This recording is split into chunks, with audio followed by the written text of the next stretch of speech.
Alam bisa, kontrol bisa.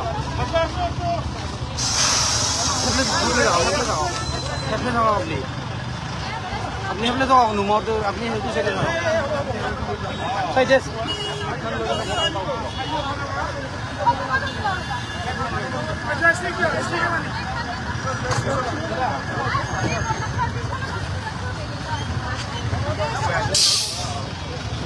ada pura pura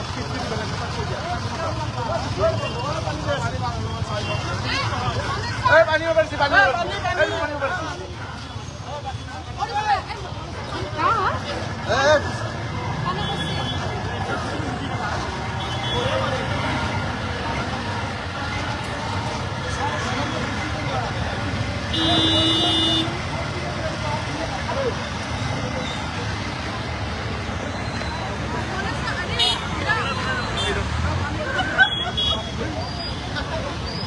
Hola, adelante.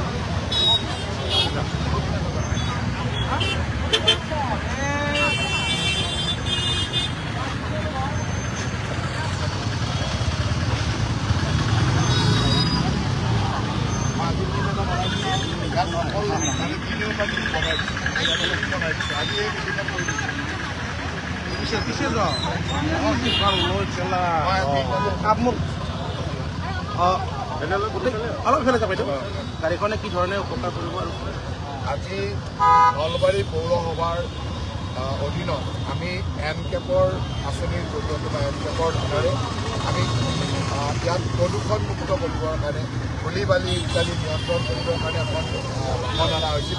এই বাহনেৰে আমি পানী দিব পাৰোঁ, পানীৰে ধূলি হ'লে অন্ততঃ ধূলিটো বহাই দিব পাৰোঁ।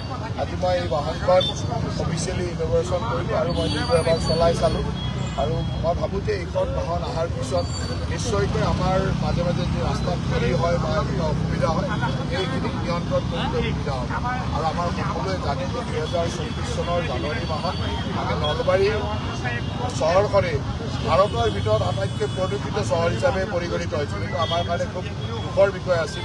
আজি এই পৰ্যায়ৰ পৰা আমি বহুখিনি আগবাঢ়ি আহিলোঁ, বহু ভাল অৱস্থালৈ আহিলোঁ আৰু এই মেচিনাৰিজবিলাক অহাৰ লগে লগে ই আৰু নিয়ন্ত্ৰিত হ'ব আৰু মই ভাবোঁ যে ইয়াৰ কাৰণে আমাৰ নলবাৰী চহৰৰ প্ৰদূষণমুক্ত কৰাৰ ক্ষেত্ৰত যথেষ্ট চহৰৰ কাৰণে মিউনিচিপালিটি এৰিয়াৰ কাৰণে অনা হৈছে। গতিকে চহৰৰ কাৰণ প্ৰয়োজন সাপেক্ষে ক'ৰবাত যদি ধূলি বালি হয় ইয়াৰ পৰাতো গাড়ীখন নিব পাৰিব, কিন্তু মুখ্যতঃ চহৰৰ পৌৰসভাৰ কাৰণে যদি ক'ৰবাত বোলে বাছজনী ধূলি হ'ল তেতিয়াতো পানী মাৰিব যাব লাগিব নহয়, তেতিয়া যাবই।